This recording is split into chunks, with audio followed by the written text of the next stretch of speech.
Hello. Good morning, all distinctive guests and all the honorables who are here today in this Innocon seminar. And I think you are a little bit tiring of the simultaneous translation, so I'll just conduct my presentation in English so we all can understand the presentation in the same page. Okay, my name is Dr. Kirati Kichmanawat. I am the president of PSK Consultant and also deputy managing director of Index International Corporation. I have been consultant in Thailand for the past 20 years, and most of my experience has been dealing with the Mass Rapid Transit Authority of Thailand, as well as the Ministry of Transport and the State Railway of Thailand. The topic that I'm going to present today is about the implementation of Bangkok Mass Transit System, the plan, and the current status. So we will touch today on the current construction plan of all the mass transit that we have been doing in the past 10 years, as well as our 20 years plan in the future on what we are going to implement in terms of the mass transit system and the development of transportation. So without further delay, let's start the overview of the presentation. So as we all know, Bangkok is very well known for the problem of the transit system. We have a very severe traffic congestion. It has been said that in the morning peak and especially also in the evening peak, the average travel time of the population in Bangkok is about 1.2 hours. So that's 1 hour, 15 minutes. So that's really bad compared to the travel time in many of the major cities in the world. And that has been hampering the development in terms of the economic development and the quality of life for the people in Bangkok. And one of the major issues that we used to have is that we didn't have mass transit system until 1997. And that resulted in the rise of the use of private cars. And it's been very difficult to shift people, even though now we have 4 major railway mass transit. But to shift people back from private cars into public transportation mode has been proven to be a very difficult endeavor.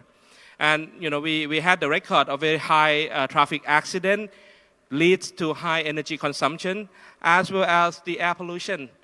In the past 2 years, the media has covered a great deal about the problem of the suspended particulate matter in the air quality of Thailand.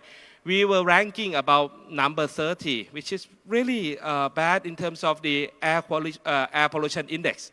So that has to change. And how do we change it? So in terms of conceptual framework, the Ministry of Transport has put on the conceptual framework to solve the traffic congestion issue. So we have put out the 20-year transport system development strategy.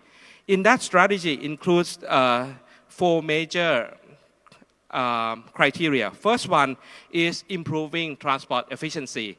So that is the improvement in terms of the mass transit system and all of the related infrastructure. And 2 is the green and safe transportation. 3 is inclusive transport. That is, we have to also take care not only the general population, but the people of all ages and all disabilities. And also 4th is to use innovation and management in terms of transportation. So let's look at what do we do from that into the actual implementation. I think around the world we have seen these pictures before. 1 bus equals to 80 cars, 1 rail equals to 200 cars. But this picture has been taken from time to time.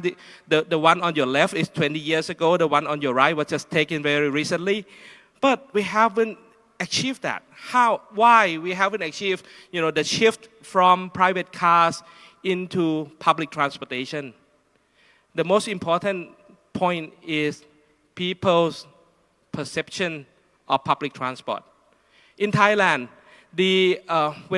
when kids are graduating, the first thing they ask their parents is, I want to buy a car. Not a condo, not a money to start off their business. They just said, I want to buy a car.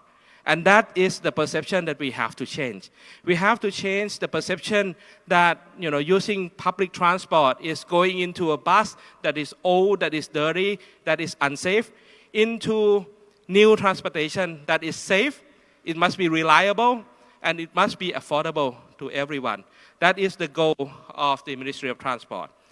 And from that goal, we have been promoting the implementation of the rail transportation system. This is the map of the future of what we want Bangkok to look like. It would be the same as any of the future, as any high density metropolis in the world, like Tokyo, New York, and how do we achieve that? Right now, what we have is this one. We have been developing mass transit in Thailand for almost 15 years, and for current status, we have 4 major mass transit systems.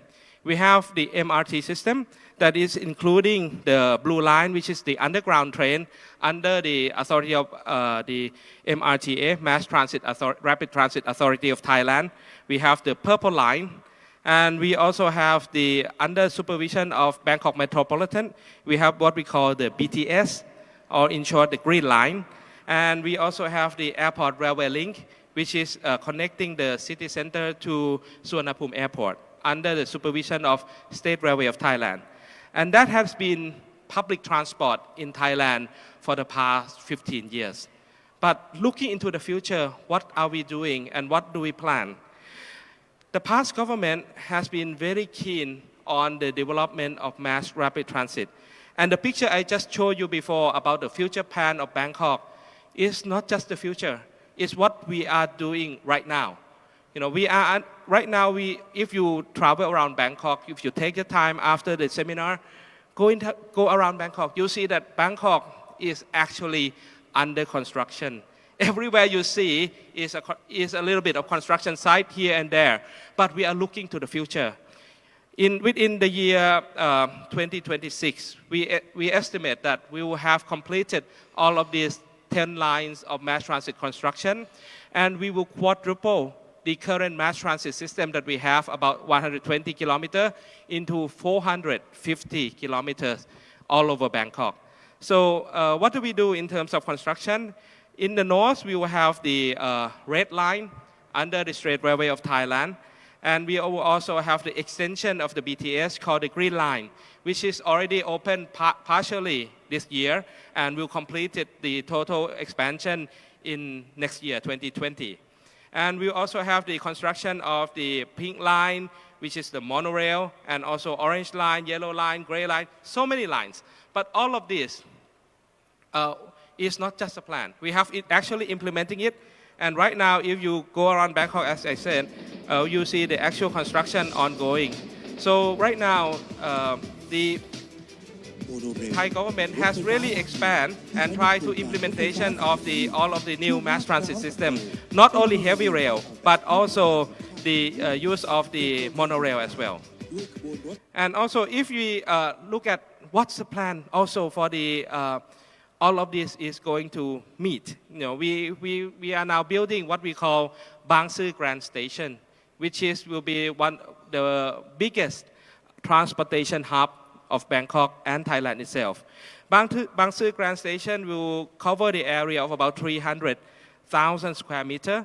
It will have 22 trains, not only the urban rail, but also the long distance train, all will meet in Bang Sue Station, which will be the new Grand Station. And it's now under construction. Right now, we completed about 50% of the construction of Bang Sue Grand Station, and we envisage the opening in the year 2021. So that's only 2 years from now. So as I said, Bangkok is on the move. And this is what we plan and what we hope that it will bring Thailand as one of the leading country in the future. And not only that, not only the urban mass transit, we also looking at the implementation of connecting Bangkok to the world. As we are here in the rail and air symposium, so I think it's very important to talk about the 3 airport high-speed train project, because this is one of the newest projects for the government of Thailand. We are connecting Don Mueang, Suvarnabhumi, and Utapao. So in this sense, this will be the new railway mass transit, the high-speed train.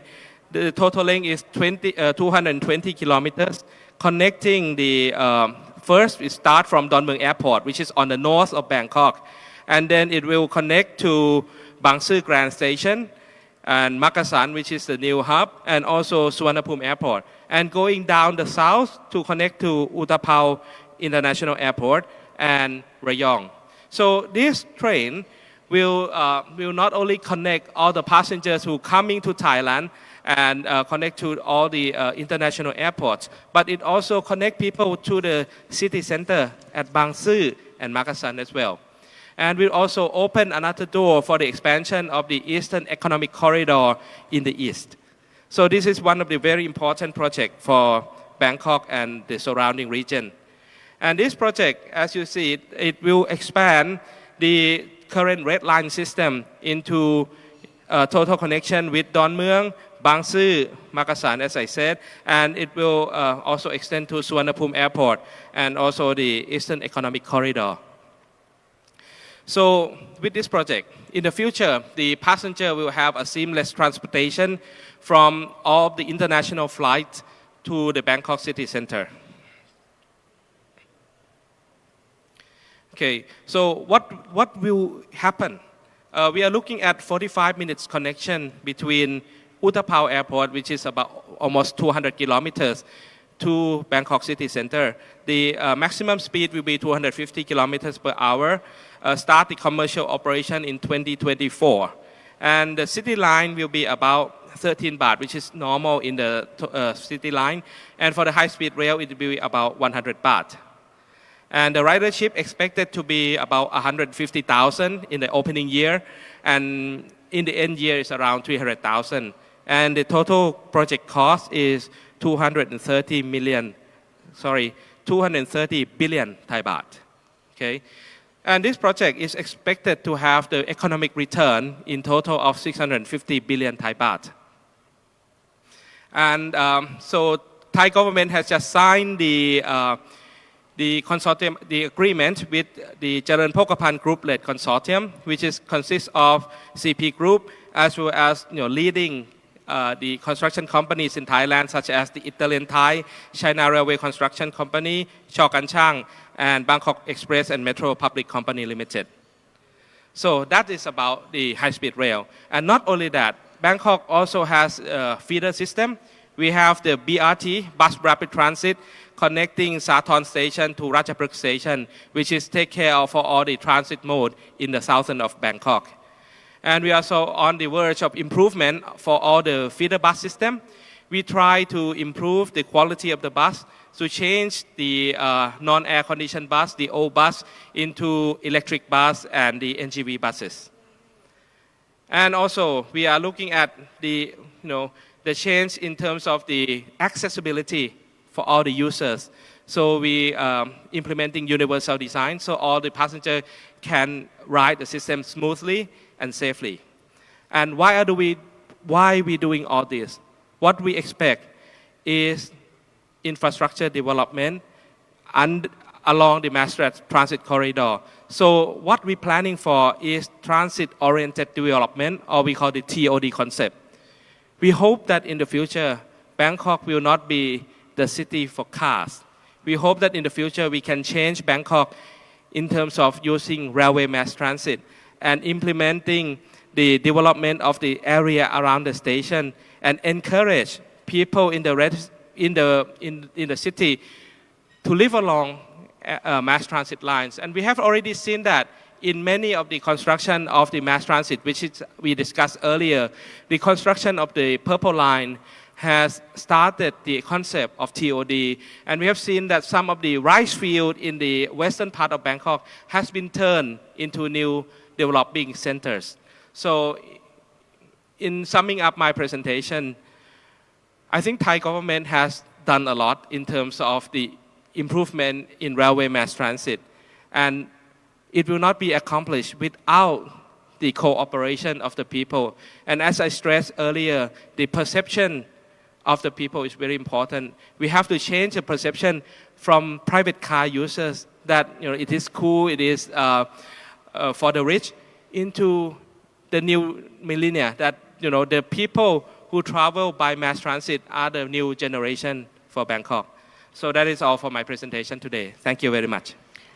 ขอบคุณดร.กิรติมากๆเลยนะคะตอนนี้เราน่าจะได้เห็นแผนงานนะคะที่เรียกว่ารุดหน้าไปมากๆแล้วด้านการคมนาคมและก็การขนส่งของบ้านเรานะคะเดี๋ยวลำดับต่อไปนะคะก็เลยเรายังเกี่ยวข้องกับหัวข้อที่เกี่ยวเนื่องกับการคมนาคมอยู่นะคะในหัวข้อของสนามบินการขับเคลื่อนเศรษฐกิจให้เติบโตโดยการเชื่อมต่อทุกภูมิภาคในโลกค่ะนำเสนอโดยนะคะค่ะเดี๋ยวจะนำเสนอโดยนะคะโดย Mr. Andrew Akuha Harrison ค่ะเป็น Chief Executive Advisor ของ GMR Group นะคะแต่ก่อนที่เราจะเข้าไปสู่ช่วงนั้นนะคะฝ้ายขออนุญาตแนะนำหัวข้อต่างๆก่อนนะคะว่าวันนี้เรามีหัวข้ออะไรบ้างนะคะ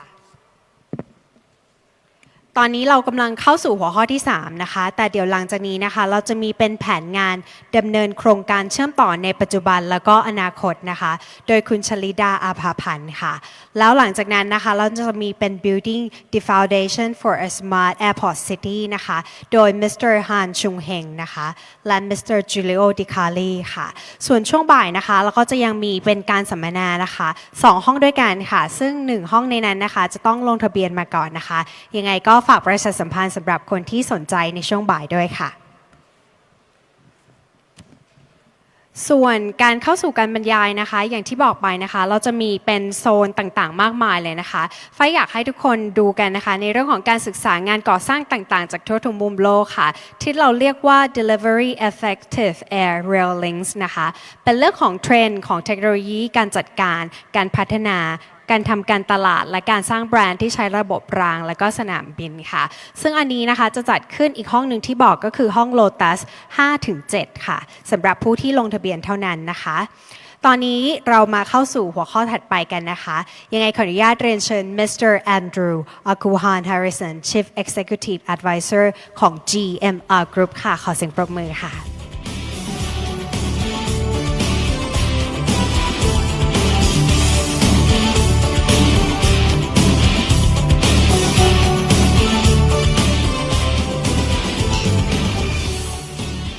Ladies and gentlemen, good morning. Sawadika. It's a privilege to be here with you this morning.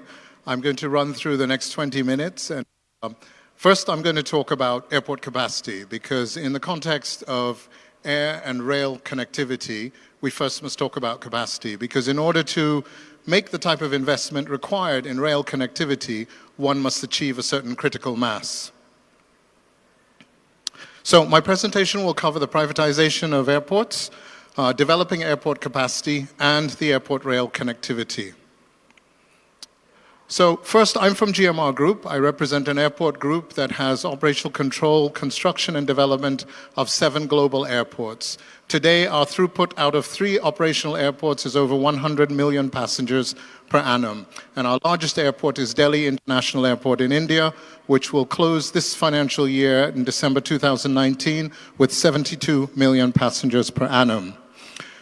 I'm going to first talk about Mactan Cebu International Airport in the Philippines.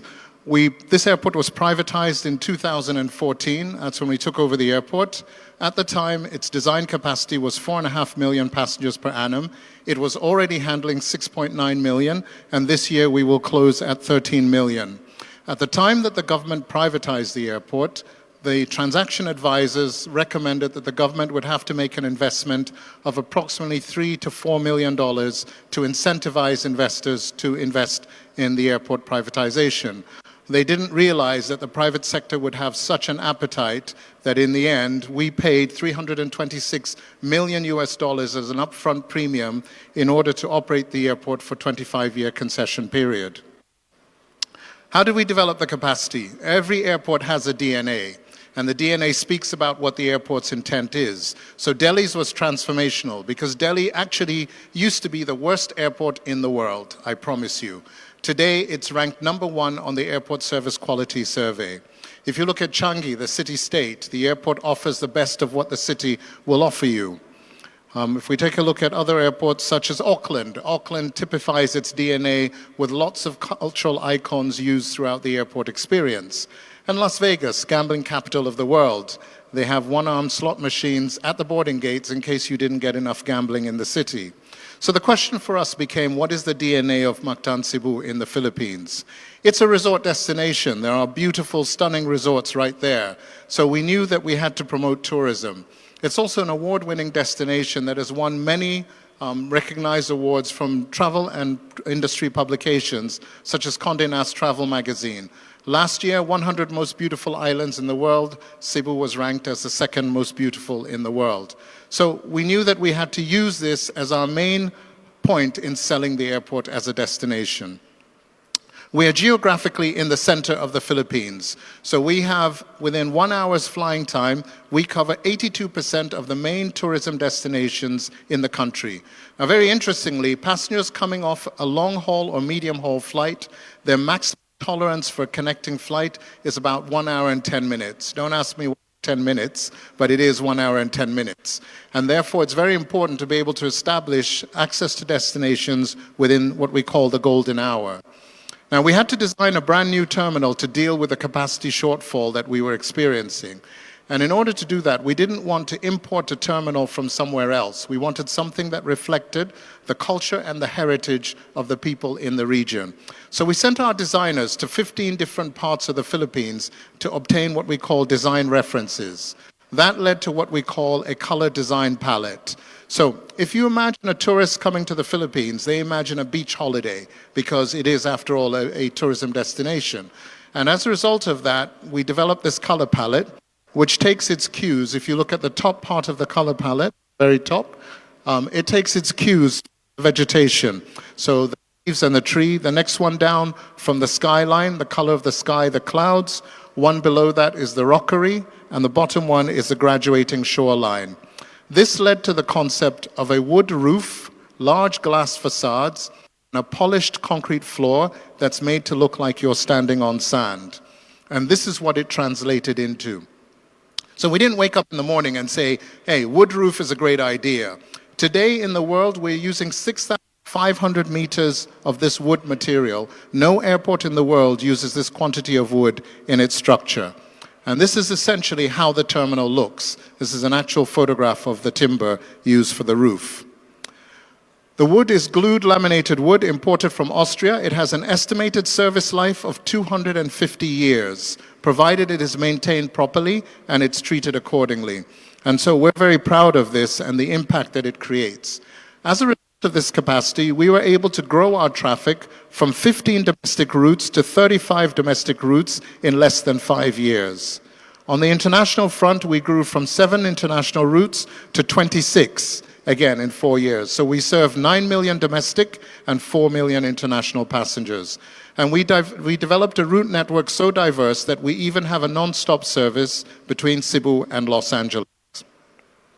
And of course, the faces of our people. So these are our customer services staff reflecting the culture and the heritage of the local place they're in. Okay, enough of the soft stuff and capacity. Let's talk about air and rail connectivity.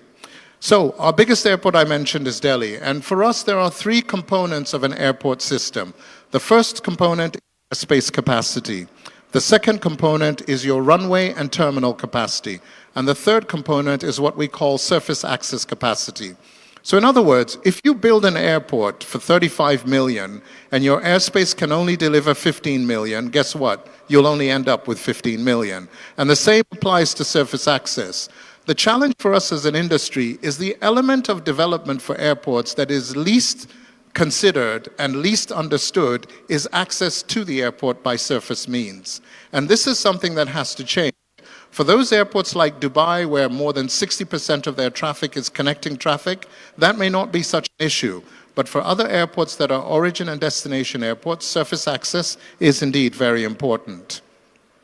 So when we took over Delhi Airport in 2000, 2006, it was handling 16 million passengers, and today, as I mentioned, we'll be crossing 72.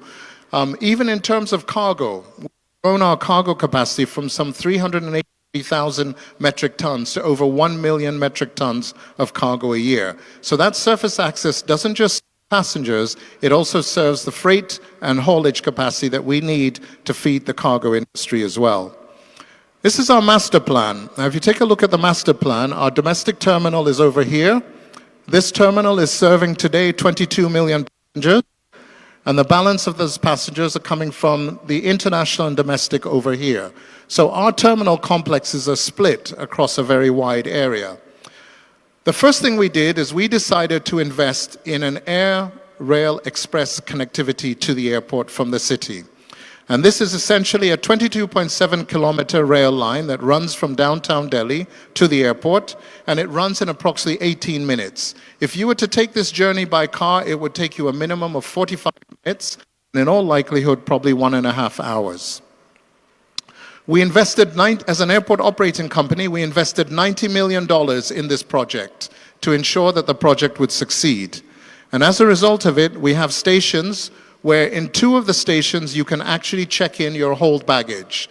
And you can check it in up to 12 hours before departure. So you're downtown, you have to check out of your hotel at 12 noon. However, your flight's not till 10 p.m., no problem. Check in your bags, get your boarding pass, get rid of the bags, go off into the city, do sightseeing, come back later on and take the high-speed rail to the airport and pick up your bags on reclaim at your destination, no matter where it is. We have one more station, which is for hand baggage only, so it has self-service kiosks. And the other station is a station that's located at our Aerotropolis. And in our Aerotropolis, we built 11 hotels with a capacity of 5,000 rooms. So people can go seamlessly from the hotel to the metro station, either into the city or to the airport. And then, of course, the airport terminal. And finally, the end stop of this line accounts for the largest population of airport workers who serve the airport's business and needs. So that's this station over here. So you have your airport here, you have the airport population and workforce here, and then you have the airport station here, and then you have the other 3 stations into the city. Because it's not just about passengers, it's also about getting staff and workers to the airport efficiently. In order to make this system meet all the requirements in terms of security and clearance, we designed and installed a very advanced security screening system for all the baggage. So the baggage is essentially X-rayed 4 times before it's loaded at the airport, twice at the station and twice at the airport. So once the bags reach the airport station, they're taken from the secure carriage of the train. These bags then are screened at this first entry point, and then the second entry point is the interface into our main baggage handling system. So 4 times the baggage are screened. That's 3 times safer than it normally would be anywhere else. The rail carriages have been designed to accommodate bags for passengers, so there's ample seating capacity, and there's also ample storage capacity for the bags. This is New Delhi Station, downtown. And essentially, the next component of our air-to-rail connectivity is looking at what happens at the domestic terminal. So Terminal 1 is now being expanded. When it was built and commissioned in 2008, the terminal was designed to handle 12 million passengers. Today, we're handling 22 million, and we're on a 3-year expansion program to give us a total capacity of 40 million passengers per annum. Now, just imagine, how do you serve 40 million passengers who are domestic coming from the city? So the good news is that we worked with the government to commission a direct metro service into the concourse of the terminal building. So you can now travel by metro all the way from city right into the heart of the domestic terminal. This work is now approaching completion, and the stations will soon be up and running, so even giving passengers the ease of connectivity. The third and final component of our connectivity by rail is an automated people mover to connect passengers between Terminal 1 and Terminal 3. This is very important for an airport, particularly when you have a high percentage of connecting traffic. When we commissioned Terminal 3 in 2010, the highest number of daily connecting international to international passengers was 649. Today, that number is over 9,000 passengers per day. And in order to ensure efficient connectivity, we're installing an automated people mover to connect between the domestic complex and the Terminal 3 complex. So, to summarize, Metro City to Terminal 1 to give us ease of access for domestic passengers, automated people mover connecting Terminal 1 to Terminal 3, and finally an airport express with city check-in in 3 locations, including 2 hand baggage, in order to be able to bring passengers to International Terminal for departures. Without rail connectivity, airports such as Delhi, which are being designed for 120 million passengers per annum, simply cannot provide the surface access capacity needed to reach the airport and to get to the city. So air-rail connectivity is absolutely essential and critical for a business like ours. Thank you very much, ladies and gentlemen. Kabun Ka. Thank you, Mr. Andrew. Please remain on the stage because we have a trophy for you ลำดับต่อไปนะคะฝ้ายขออนุญาตเรียนเชิญดร.ธีรธร ธราชัยค่ะขึ้นเป็นผู้มอบของที่ระลึกให้กับ Mr. Andrew ค่ะ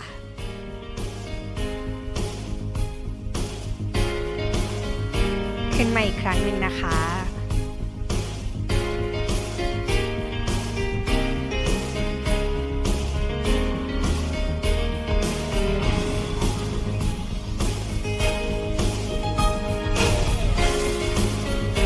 And have a photo session, please.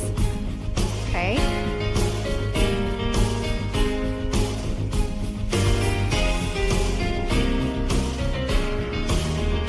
Thank you. ขอบคุณดร.ธีรธรด้วยค่ะ เอาไหมคะภาพวิดีโอได้ค่ะ ได้ไหมเอ่ย โอเค Thank you so much. หัวข้อต่อไปนะคะกับแผนการดำเนินโครงการเชื่อมต่อในปัจจุบันและอนาคตค่ะโดยคุณลัชชิดานะคะอาพันธ์พันธ์ค่ะผู้อำนวยการฝ่ายกลยุทธ์องค์กรบริษัทท่าอากาศยานแห่งประเทศไทยจำกัดมหาชนค่ะขอเรียนเชิญค่ะ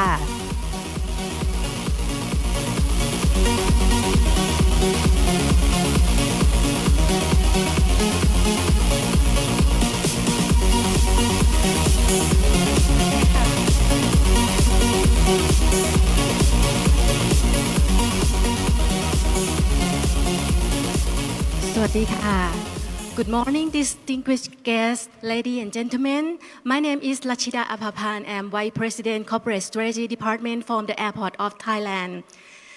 First of all, I would like to thank you for the International Rail Air Organization to invite the AOT to present and sharing information with you today. So, this session is very fruitful for us who work in the transportation industry, especially aviation industry. The AOT, as you know, we operate the 6 airports in Thailand. Our share of the air traffic is around 85%, and it's 60% is international traffic, and 40% is domestic. With these 6 airports, if you may know, the Suvarnabhumi Airport is the major hub, and also together with the Dornmueang Airport, both airports accommodate over 100 million passengers per year. So with these 6 airports, the AOT accommodate around 141 million passengers per year. It's just a challenge with our design capacity that you all know that already over capacity already. So we still have our expansion plan, and we still do on working on the master plan.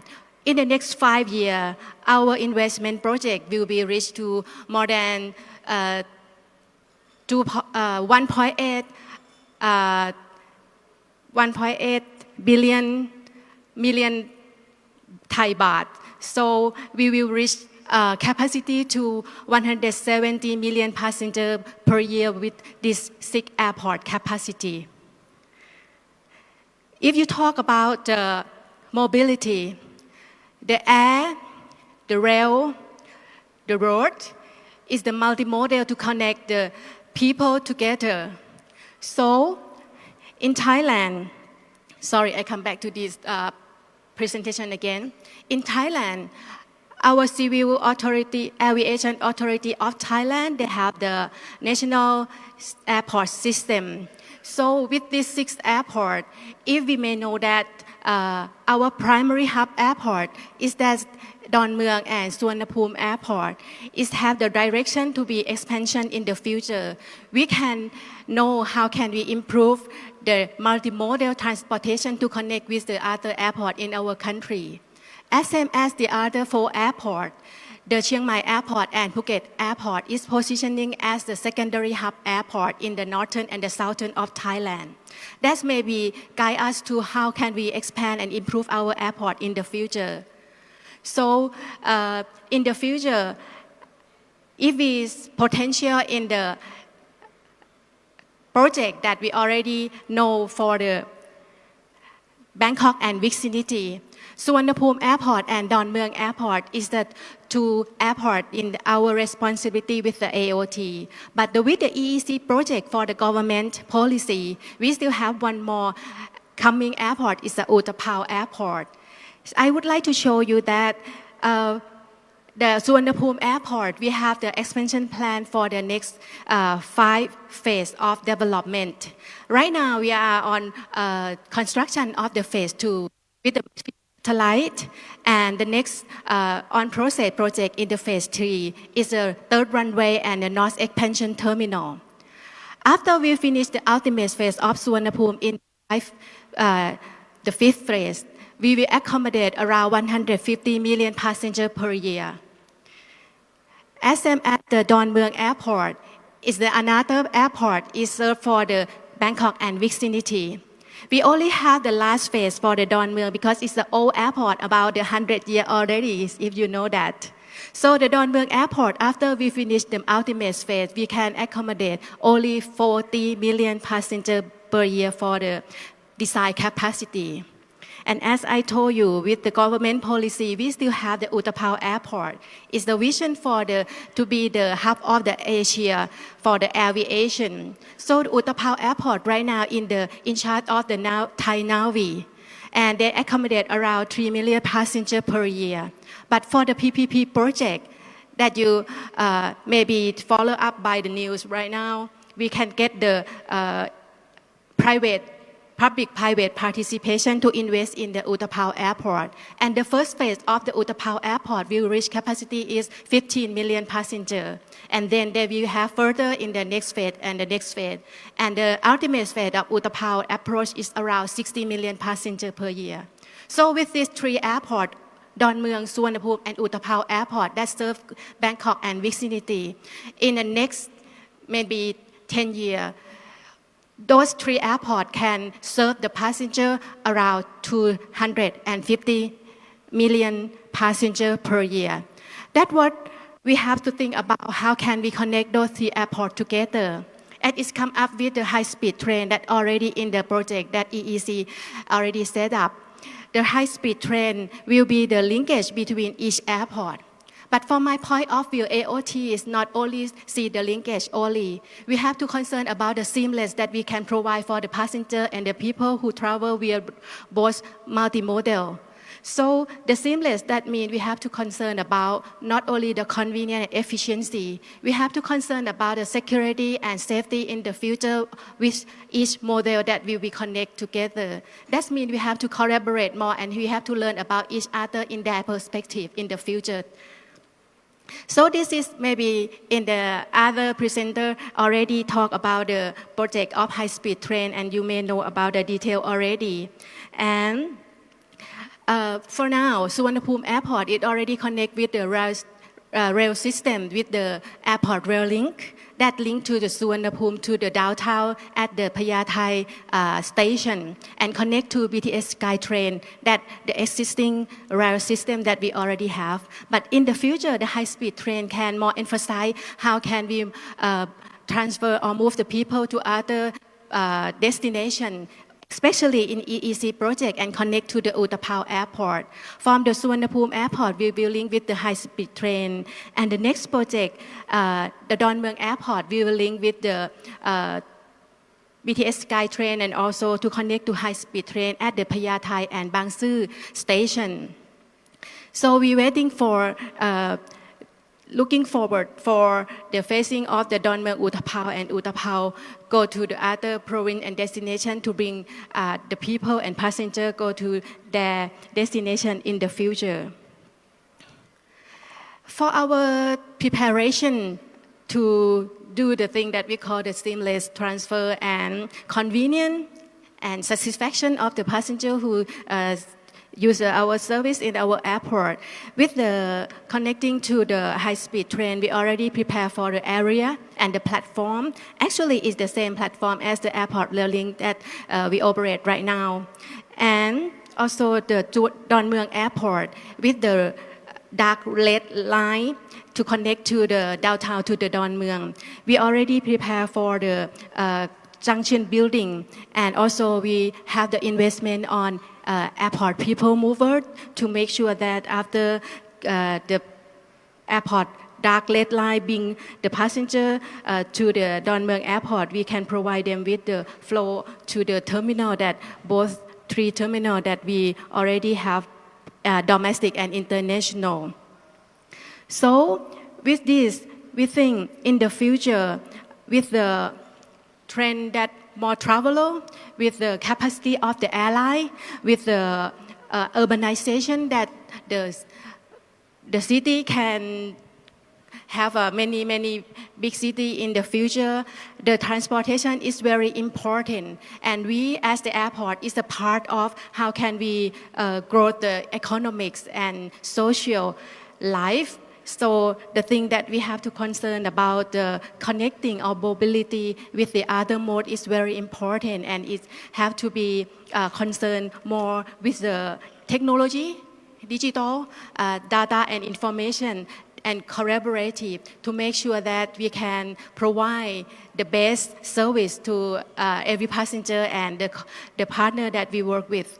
So I think this all for the airport of Thailand, and thank you very much to invite us to share information with you today. Thank you. ขอบคุณคุณรัชิดาอาภาพันธ์มากค่ะเดี๋ยวรับของรางวัลนิดนึงนะคะเป็นของที่ระลึกนะคะขออนุญาตเรียนเชิญคุณประสงค์ธาราชัยค่ะขึ้นมามอบของที่ระลึกนะคะให้กับคุณรัชิดาอาภาพันธ์ค่ะทุกท่านจะได้โล่นะคะที่สวยมากๆเลยนะคะ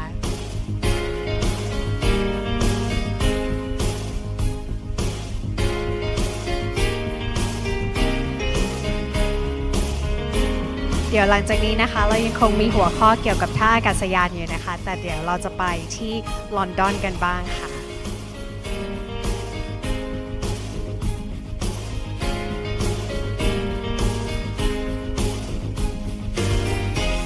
ถ่ายรูปสักนิดนึงนะคะ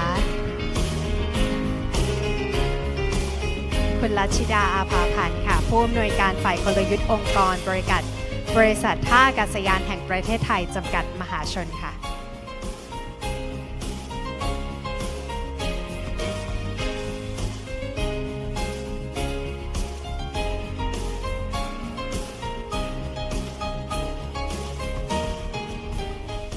ขอบคุณคุณประสงค์และก็คุณรัชชิดาค่ะในหัวข้อต่อไปนะคะจะเป็นเรื่องราวจากท่าอากาศยานลอนดอนฮีทโรว์นะคะกับกลยุทธ์การท่องเที่ยวอย่างยั่งยืนของลอนดอนฮีทโรว์ค่ะและสนับสนุนการขยายตัวเกิดขึ้นได้ยังไงนะคะขออนุญาตเรียนเชิญ Mr. James Cornelius Public Transport Strategy Lead ขอเสียงปรบมือค่ะ Please give a big round of applause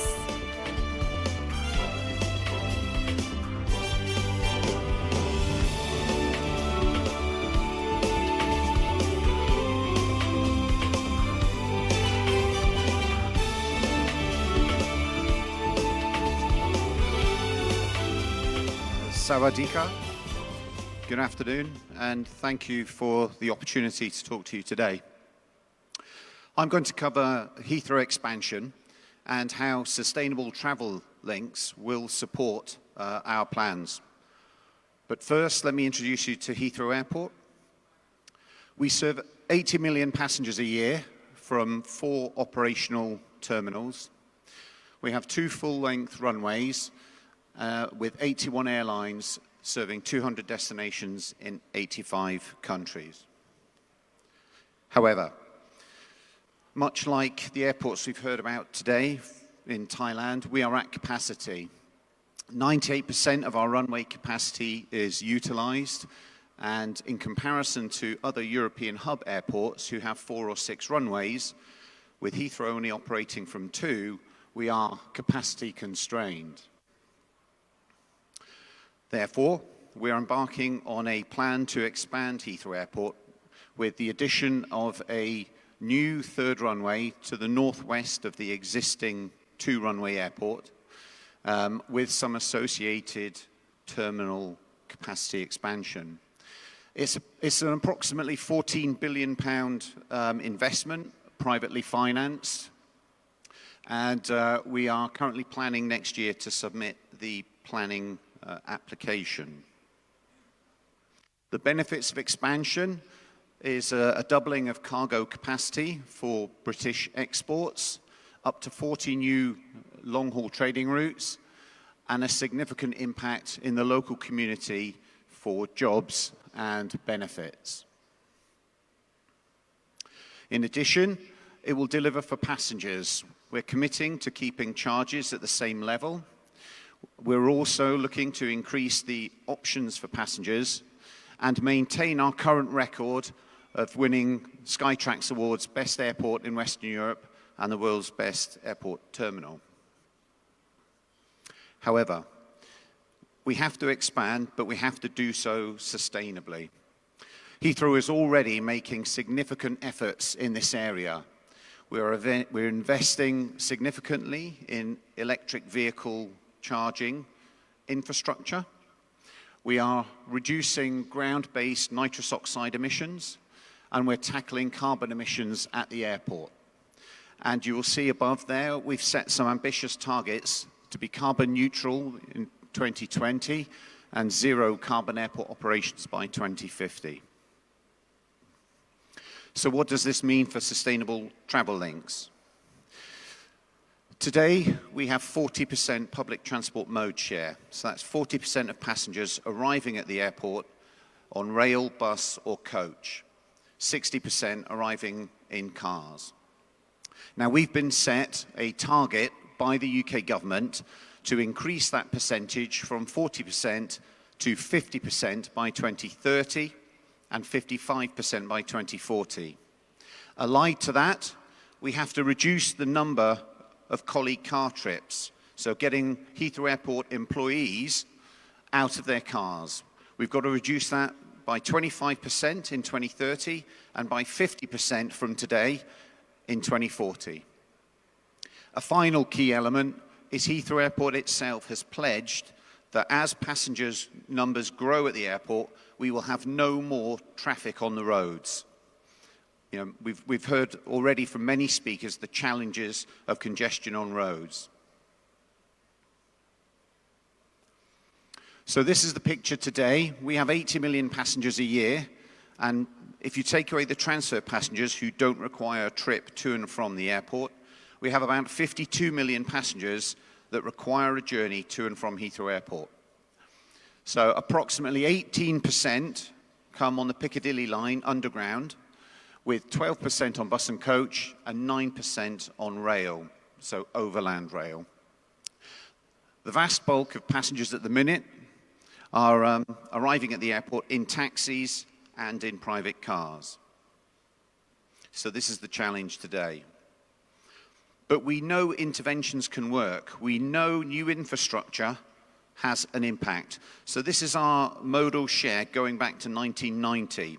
And you can see from things like the introduction of Heathrow Express that it can make a significant impact in addressing the challenges ahead of us. In addition, it's worth pointing out that there are technological disruptors as well. So Oyster Card or pay-as-you-go technology on the network has also made it much easier to travel on rail.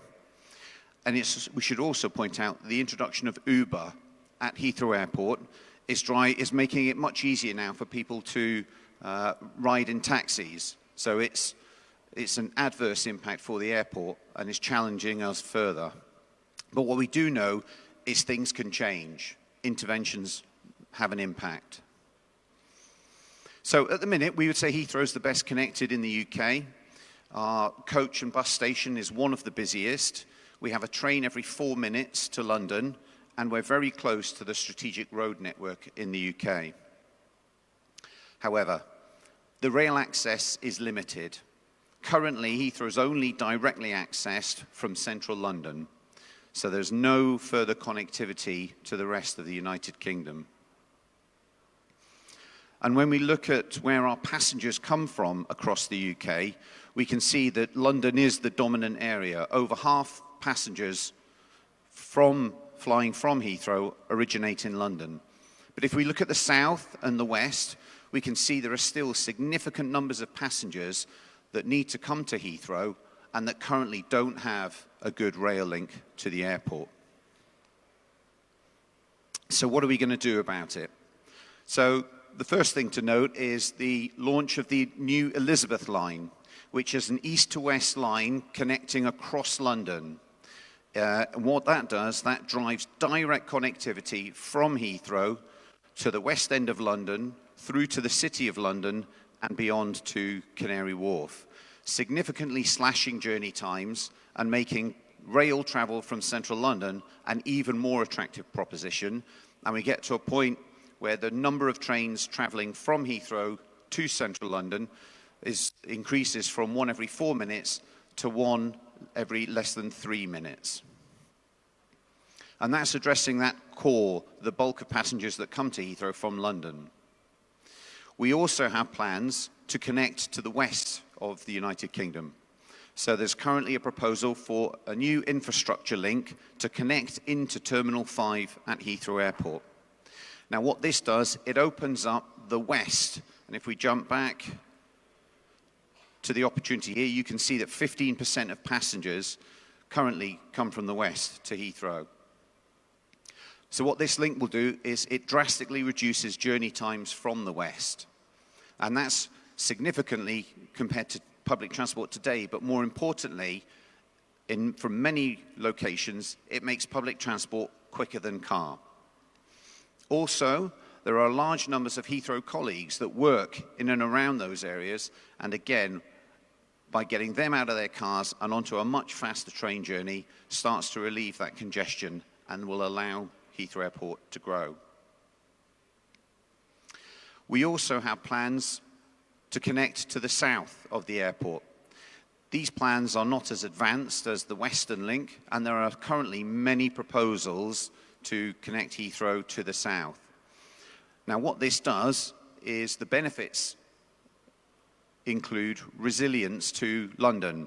So no longer is there one link into the west of London, but a link into Waterloo in the south of London. And it also improves the catchment for Heathrow Airport and starts to challenge Gatwick for passenger mode share. So the outcome of that, and if we include the High Speed 2 link, which connects London with the north of the country, Heathrow maintains its position as the UK's most connected airport. It provides the public transport links that incentivize the right behaviors from passengers and enable us to meet those ambitious targets and challenges that have been set. Because growth at Heathrow Airport, and in my view, growth at most airports around the world, will only be delivered with sustainable links to those airports. You cannot increase airspace capacity, you cannot increase terminal capacity without increasing sustainable surface access capacity. So the end output from those additional rail links changes the current position, which is 6 direct connections on rail from Heathrow and a further 125 with one change, to 44 direct connections and nearly 700 with a single change, which is an increase of 633%. And you can see from the map the difference between where we are today and where we can be in the future. Now, I add this slide because it is essential that we consider the passenger with this. You cannot simply add new infrastructure links and new services without considering what the passenger wants. It will not work without that. So passenger experience and understanding what the passenger wants is critical to these service access links.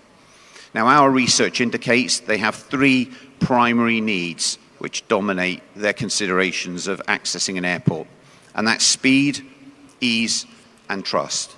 So the journey time has to be at least comparable to a car. So a public transport journey that takes 2 hours in a car that takes 1 hour will not be an attractive proposition. Ease is the number of changes they have to make, the number of stairs they have to carry bags up and down, and in particular, the ability to access the public transport. We call it first mile, last mile connectivity. There's got to be a means and a way of connecting passengers to those key public transport interchanges. If they have to get in a taxi for 20 minutes to get to the nearest rail station, and that's a problem. What we've got to do is we've got to make that easier. We've got to ensure that the spokes from main transport hubs reach out into the communities and the catchment of the passengers and start to address the challenge that we have around the convenience of public transport to airports. And finally, trust. Public transport links to airports must be reliable. You know, there are very different needs on passengers traveling from airports than there are passengers commuting. The impact of a late journey on public transport for an airport passenger is much more significant than a commuter. And that has to be taken into account. And only when the public transport link establishes that trust with passengers will passengers then feel confident enough to use it. So that's all I wanted to talk about today. Thank you very much for having me, and I'd be happy to have any questions afterwards and in the area. Thank you. Thank you, Mr. James Cornelis.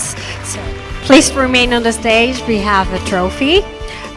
May I invite again ขอเรียนเชิญคุณประสงค์ธาราชัยนะคะขึ้นมามอบรางวัลให้กับ Mr. James Cornelis ค่ะ Public Transport Strategy นะคะ Lead ที่ Heathrow Airport ค่ะ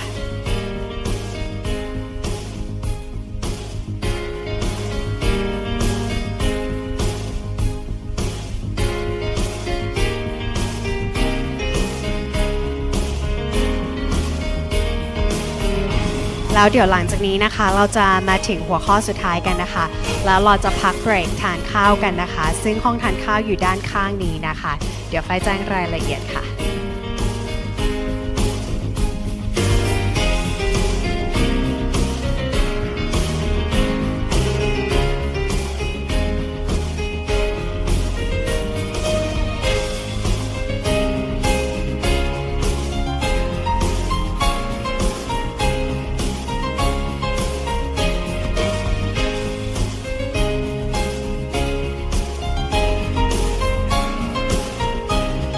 Thank you Mr. James and คุณประสงค์นะคะขอประชาสัมพันธ์นิดนึงนะคะสำหรับใครที่ลืมโทรศัพท์นะคะสามารถไปรับได้ที่ตู้ตรงที่แปลภาษาด้านซ้ายมือของฝ้ายนี้หรือว่าด้านขวามือของคุณนะคะ So anyone who forgot your phone please visit the translation area right there on your right okay แล้วก็เดี๋ยวหลังที่เราพักเบรกทานข้าวแล้วนะคะเราจะกลับมาพร้อมกับการจับ Lucky Draw ด้วยนะคะเรามีถึง10รางวัลด้วยกันนะคะ10รางวัลแรกเนี่ยจะเป็นบัตร MRT นะคะใบละ200 บาทค่ะแต่ว่าเดี๋ยวก่อนแค่นั้นยังไม่หมดนะคะเรายังมีเป็น Apple Watch นะคะอีก1รางวัลค่ะส่วนช่วงเย็นนะคะเราจะมีเป็น GoPro นะคะ Apple Watch แล้วก็ Smart TV ขนาด43นิ้วด้วยค่ะตอนนี้นะคะเราจะมาถึงหัวข้อสุดท้ายกันแล้วนะคะกับหัวข้อที่ชื่อว่า Building the Foundations for a Smart Airport City ค่ะขออนุญาตเรียนเชิญนะคะ Mr. Giulio Di Colle Managing Partner OneWorks Thank you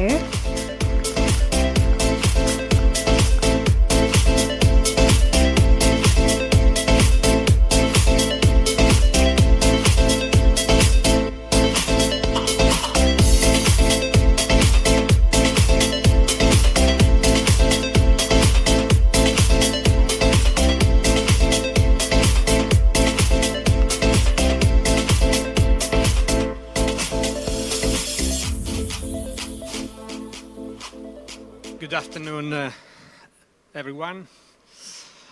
Let me say firstly that I'm excited to be on the stage in a few minutes with Han from Oracle.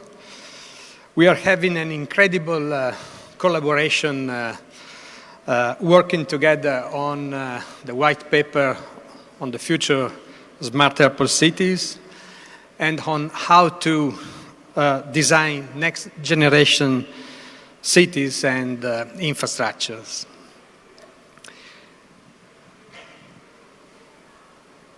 Let me also thank Mr. Ponton Tarachai, our partner in Thailand, introducing PPS One Works, a specialist multidisciplinary consultancy firm providing studies, management, and a full suite of engineering, design, procurement, and construction management service. As a joint venture of Thailand Project Planning Service, PPS, and global firm for design and consultancy, One Works Group, we support our clients with one ultimate objective: delivering the best development the right way. We come from our extensive experience in designing airports and other transport infrastructures in Italy and in Europe, as well in Middle East, with a specific focus on master planning. And we found in Thailand the ideal partner, PPS, to complement our experience to serve the Asian region.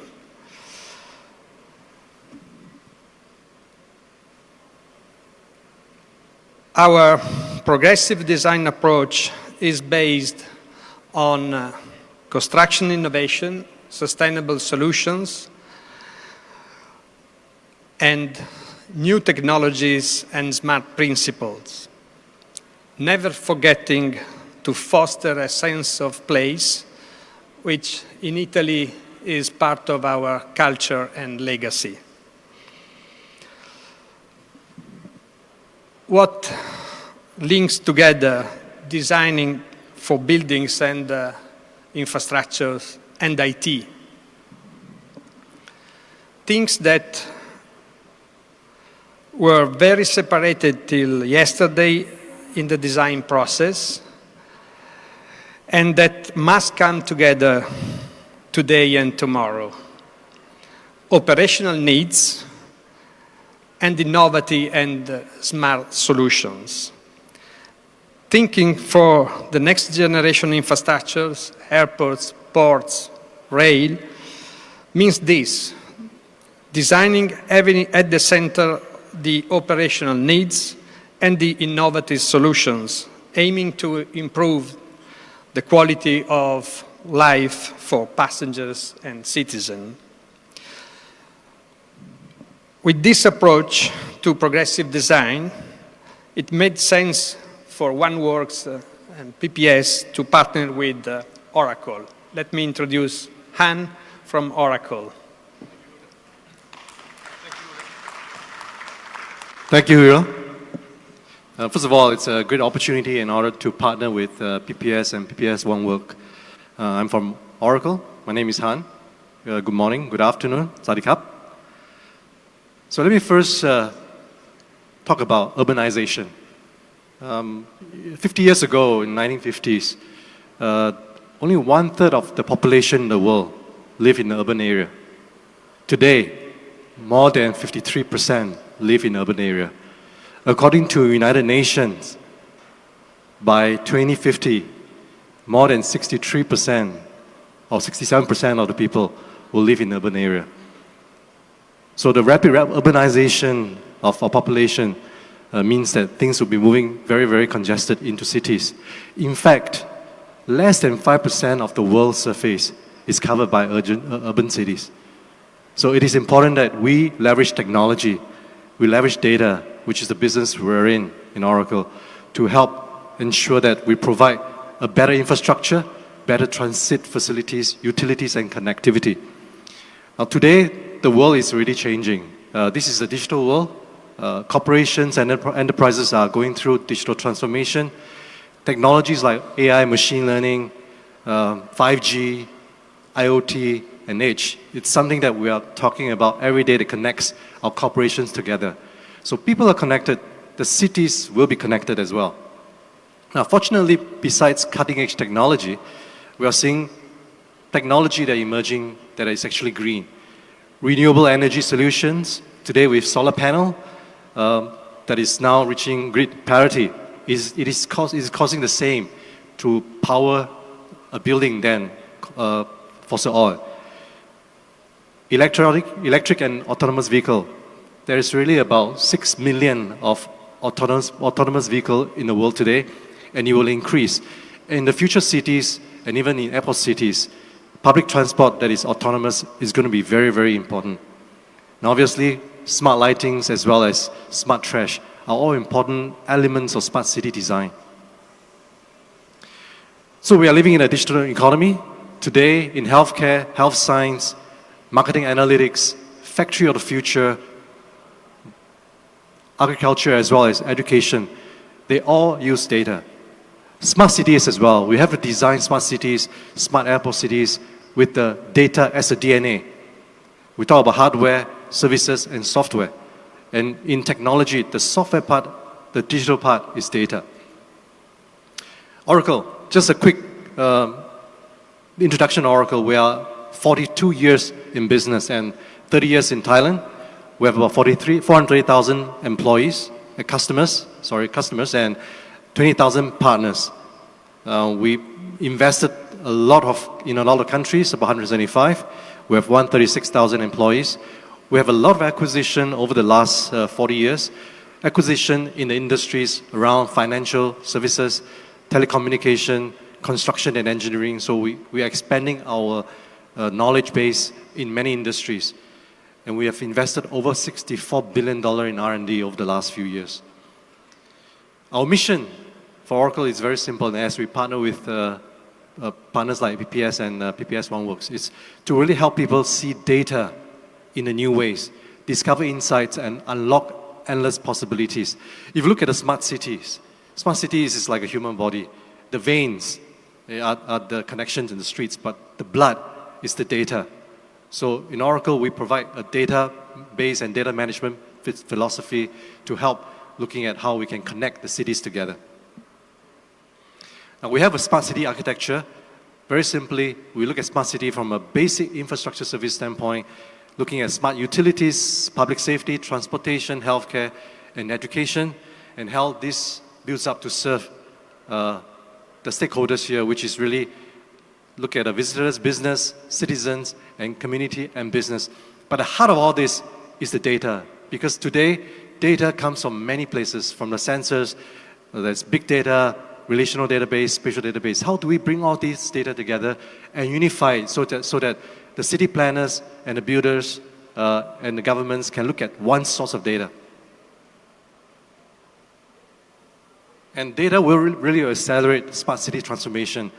And if you look at the whole data cycle, from collecting data, extracting data, integrating data, analyzing data, and providing a mix of data, and making sensitive data usable is important.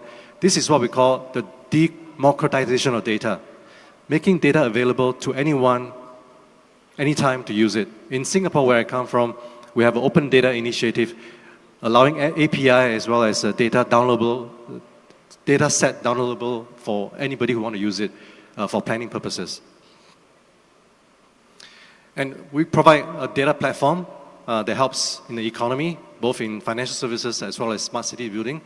From traditional databases like OLTP and analytics that we support the banks today, manufacturing today, the e-commerce today, to next generation of workload like microservices for cloud and ERP development, IoT, NoSQL, key value data, to big data, machine learning, and AI. And also from relational database to now supporting document, spatial, and graph. Now, in the context of smart city, this is important because spatial database allows us to look at the buildings, the geographic layout, to look at geographic information, location information, and maps in a database. All right, and graph database allows us to look at relations between people and people, people and building, people and cars, so on and so forth. Now, there are a lot of databases around the world today. In a traditional area, there are about a dozen of databases. In the next generation databases, they have about 30 to 40. And in the structured and unstructured databases, we have about another 10 to 20. So huge databases to choose from. But for Oracle, we combine everything together with the best in class, no risk, no compromise for platform scalability, availability, security, and for development purposes. So it is a future-proof database platform. And if you look at smart city development, it is something that is longer term, between 5 years to 15 years. So technology we put today must be able to sustain and support the growth in the future. So in Oracle, what we do is we provide all these data platform that is available today and will be supported in the future.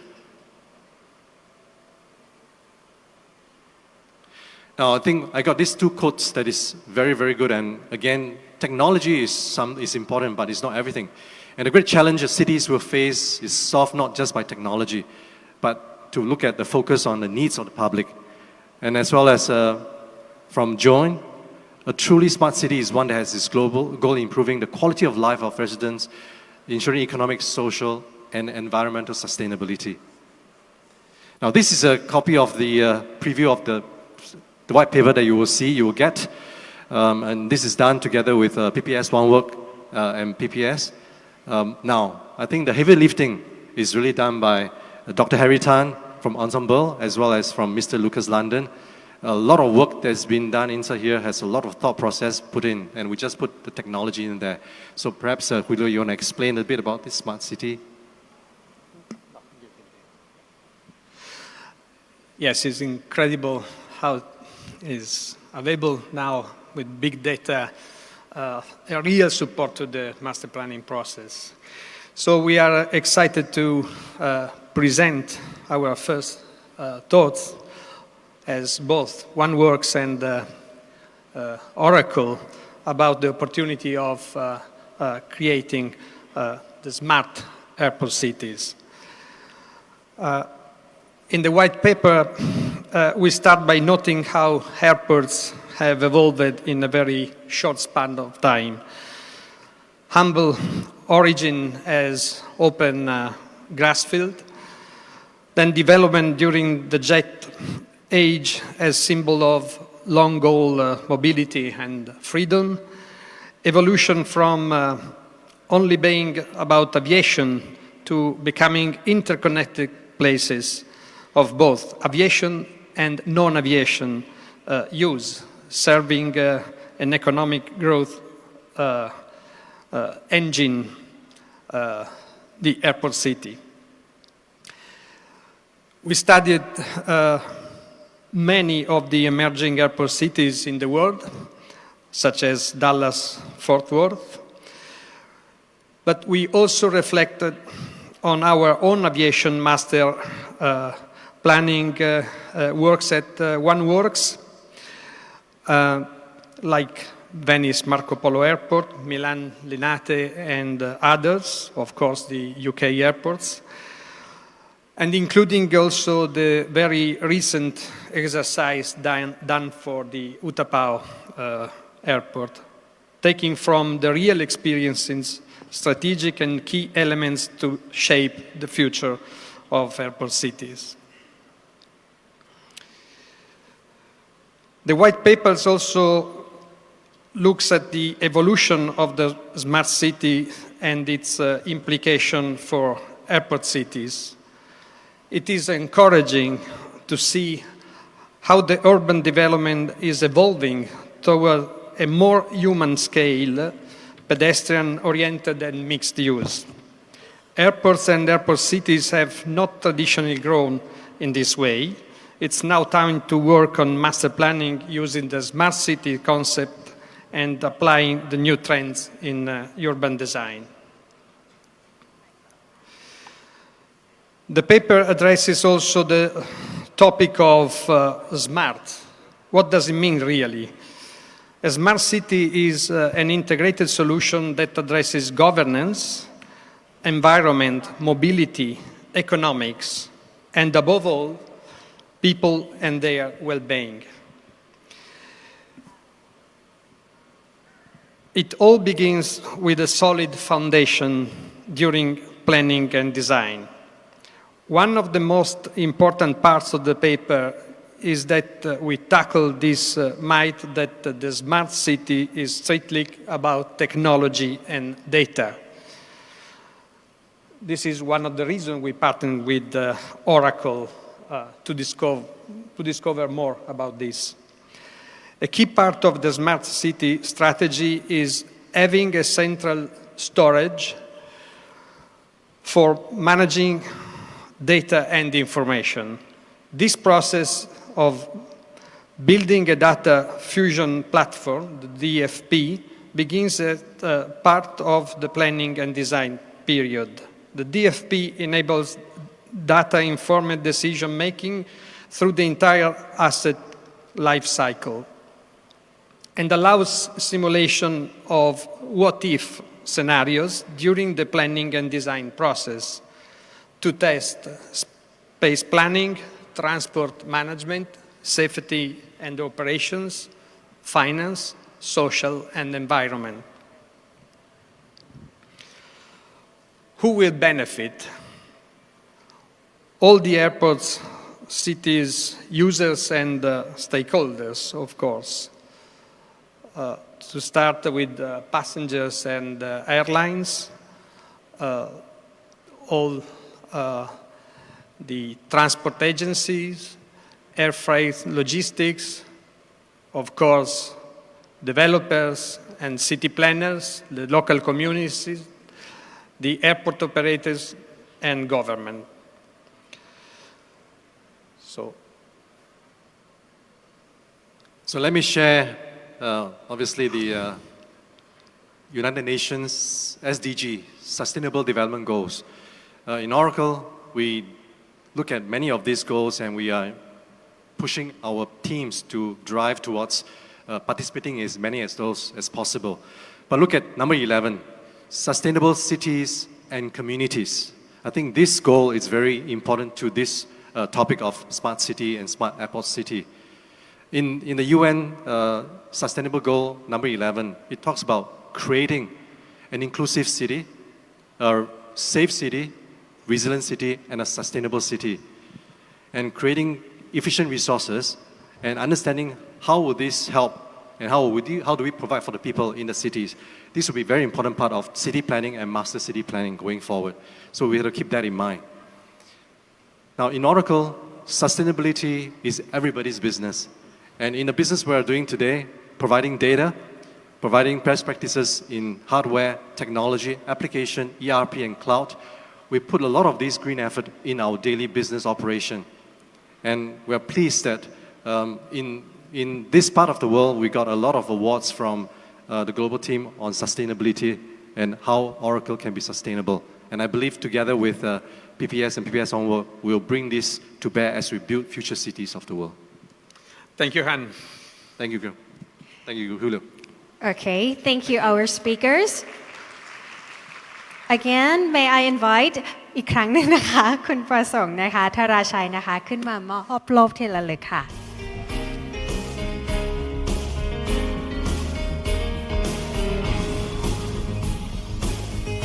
เดี๋ยวหลังจากนี้เราจะไปทานข้าวกันนะคะที่ห้องบางกอก Convention B นะคะหรือว่าห้องที่ติดกันอันนี้นะคะฝั่งซ้ายมือนะคะแล้วเดี๋ยวช่วงบ่ายเราจะมีการบรรยายเป็น2ห้องด้วยกันนะคะก็คือห้องนี้นะคะและก็ห้อง Lotus 5-7 เฉพาะผู้ที่ลงทะเบียนเอาไว้เท่านั้นนะคะและเดี๋ยวเรากลับมาเจอกันที่ห้องนี้ก่อนเพราะเรากำลังจะมีการจับ Lucky Draw ในช่วงบ่ายนะคะท่านแรกก่อนนะคะ Mr. Giulio Di Colli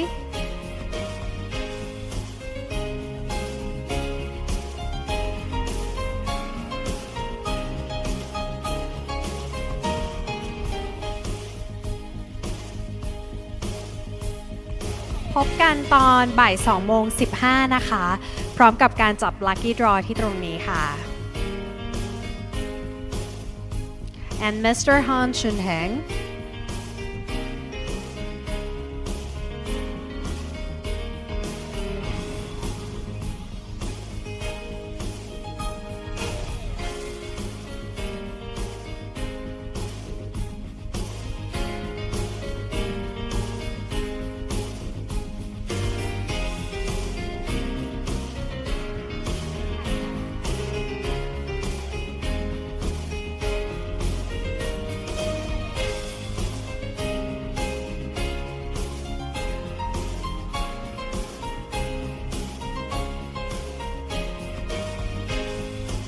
And a group photo, please.